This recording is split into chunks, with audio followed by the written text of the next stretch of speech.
Hello friends, welcome to my channel physics by Bajaj sir.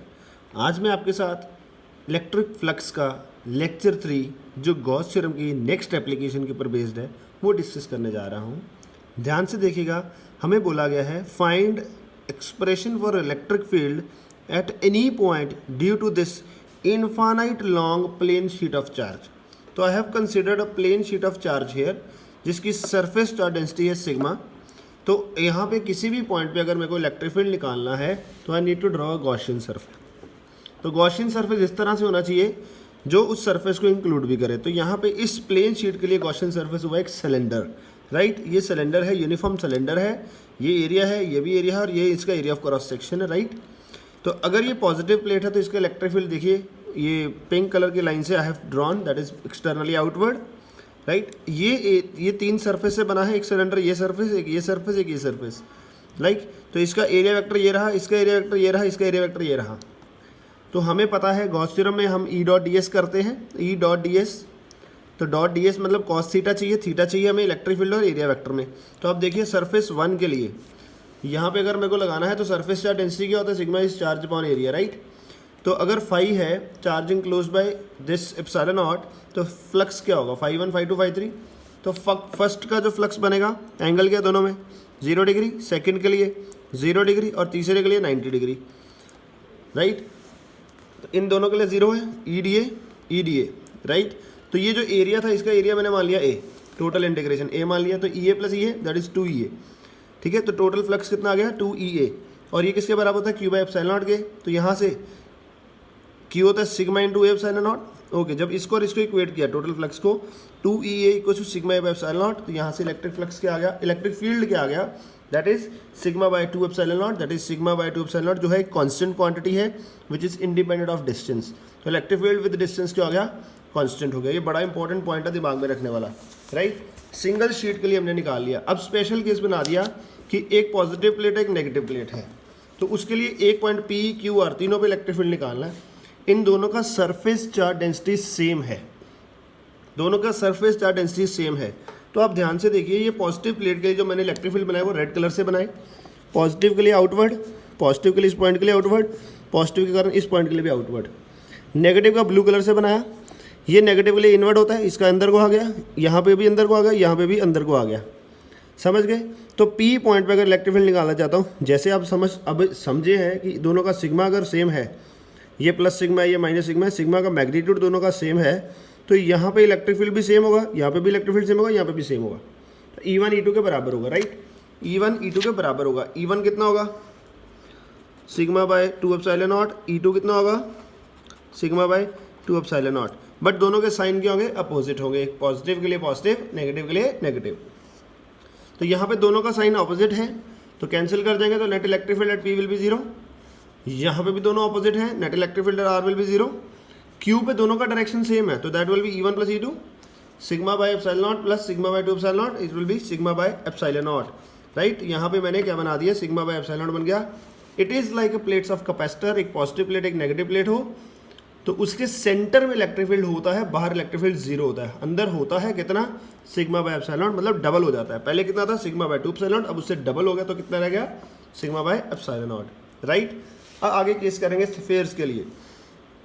तो you must understand sphere कितनी तरह का होता है। एक हॉलो स्फीयर है जिसको हम थिन शेल भी बोलते हैं, एक सॉलिड है। हॉलो में, थिन शेल में conducting that is metallic, non metallic, non conducting में कौन सा आएगा, डाइलेक्ट्रिक, इंसुलेटर। इन सभी के लिए चार्ज कहाँ पे होता है, बाहर होता है सरफेस पे। ये इधर सॉलिड में कंडक्टिंग है, नॉन कंडक्टिंग है। कंडक्टिंग में तो केस सेम हो जाएगा, नॉन कंडक्टिंग में चार्ज क्या होता है, इनसाइड होता है। देखिए कैसे हम सॉल्व करेंगे इसको। अब बात आ गई सॉलिड स्फीयर की, चार्ज यूनिफॉर्मली डिस्ट्रीब्यूटेड है, ठीक है। Solid sphere charge uniformly distributed है। अगर मैं पॉइंट, ये ब्लैक कलर से जो मेरा सॉलिड स्फीयर था जिसके अंदर भी चार्ज है, मैं इलेक्ट्रिक फील्ड निकालना चाहता हूँ 3 पॉइंट्स पे, एक बाहर, एक यहाँ पे सरफेस पे, एक अंदर, ठीक है। पहले केस तो 2 ही डिस्कस करेंगे, बाहर और अंदर वाला, सरफेस का तो स्पेशल केस बना लेंगे साथ में। अभी मैंने क्या किया, ये पॉइंट P बाहर है तो इसके लिए एक गॉसियन सरफेस बनाया जिसका रेडियस था small r which is greater than capital R, capital R is the radius of sphere, ठीक है। चार्ज कितना ले लिया, टोटल चार्ज है Q, ओके जी। तो अगर ये है तो इस तरह से यहाँ पे इसका वॉल्यूम चार्ज डेंसिटी भी आएगा, चार्ज अपॉन वॉल्यूम, रो मान लिया वॉल्यूम चार्ज डेंसिटी। तो फार्मूला यूज़ किया phi equals to E dot D A, इधर एरिया वेक्टर इधर इलेक्ट्रिक फील्ड, दोनों का एंगल आ गया 0, तो ई डी एरिया कितना होगा सफ़ेयर का, ये वाले सफ़ेयर का रेड वाले का, दैट इज़ 4/r², ये बड़े वाले का रेडियस दिया r, right. According to Gauss theorem it is equals to phi equals to charge enclosed by epsilon naught. Charge क्या हो गया यहाँ से, चार्ज अपॉन वॉल्यूम, तो चार्ज क्या होगा rho into volume, rho into 4/3πr³ into epsilon naught. बाद में इनको किया इक्वेट, जब इक्वेट किया तो E equals to 4 into 4πr² equals to this, यहाँ से इलेक्ट्रिक फील्ड कितना आ गया रो r³ upon 4/3 epsilon not r²। तो यहाँ से पता लगा electric field is inversely proportional to r²। तो जब ग्राफ बनाया ये आर का it is inversely proportional, right. Outside के लिए क्यू बाई एप्सिलॉन नॉट, ये रहा k/r²। मतलब ये जो फार्मूला है ध्यान से देखिएगा, अगर ये फार्मूला देखें आउटसाइड के लिए तो ये बड़ा सिंपल है, ये it is behaving like a point charge, ठीक है जी, it is behaving like a point charge. अब देखिए अब आगे आता है इनसाइड के लिए, अगर सरफेस आ गया इनसाइड, ये ब्लैक वाला था अभी अंदर आ गया, इन रेडियस स्मॉलर हो गया तो स्मॉलर लेस देन आर ले लिया। यहाँ पे एरिया वेक्टर इधर को, यहाँ पे इलेक्ट्रिक फील्ड भी इधर को, थीटा अभी भी 0 है, ठीक है जी, थीटा अभी भी 0 है। तो यहाँ पे क्या किया, यहाँ पे हम देख रहे हैं जी, फिर वही लगाया ई dot D S 4/r², charge enclosed, Q enclosed 4/r³, रो निकाल लिया, यहाँ से फिल किया, r से r कट गया, तो यहाँ पे आ गया E equals to ρr/3 epsilon naught. यहाँ से देखिए electric field directly proportional to r आ रहा है इन साइड के लिए, inside directly proportional r, outside inversely proportional to r² था, ठीक है जी। तो यहाँ से रो क्या होता है, ये आ गया रो का वैल्यू 3 ऊपर चला गया, यहाँ पे वैल्यू फिल किया, इलेक्ट्रिक फील्ड अगर वैल्यू फिल कर दें तो दैट विल बी QR/4πr³। तो इलेक्ट्रिक फील्ड इन साइड आउटसाइड, ओके, ये इनसाइड के लिए और ये आउटसाइड के लिए यूनिफॉर्म चार्ज डिस्ट्रीब्यूशन है। और ये सरफेस पे हो गया, सरफेस पे क्या होगा small r equals to capital R fill कर देंगे, हमारे पास आंसर आ जाएगा, ठीक है जी। यहाँ पे स्मॉल r को कैपिटल R अगर फिल कर देंगे तो क्या हो जाएगा, r²4πr² आ जाएगा, समझ गए। आगे देखिए, अभी थोड़ा कंपटीशन लेवल पे चला जाता है। देखिए अगर नॉन यूनिफॉर्म चार्ज डेंसिटी है, नॉन यूनिफॉर्म डिस्ट्रीब्यूशन है, नॉन यूनिफॉर्म, पहले था यूनिफॉर्मली चार्ज डिस्ट्रीब्यूटेड था, अब नॉन यूनिफॉर्म है।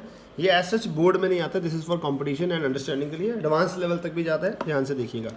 हमें गिवन है जो रो है वो रो नॉट r है, r के ऊपर डिपेंड कर रहा है, inside r less than r, phi dot ये 4/r², Q enclosed by epsilon naught. यहाँ पे मैंने एक छोटा सा रिंग कंसिडर किया, रिंग का लो डिस्क मान लो स्फेरिकल में, ठीक है, जिसके ऊपर चार्ज है TQ, जिसका रेडियस है x, अंदर वाला ये x था, ये कैपिटल R था, उसके हिसाब से बना रहे जी, ठीक है। तो ध्यान से देखिएगा, phi is Q enclosed by epsilon not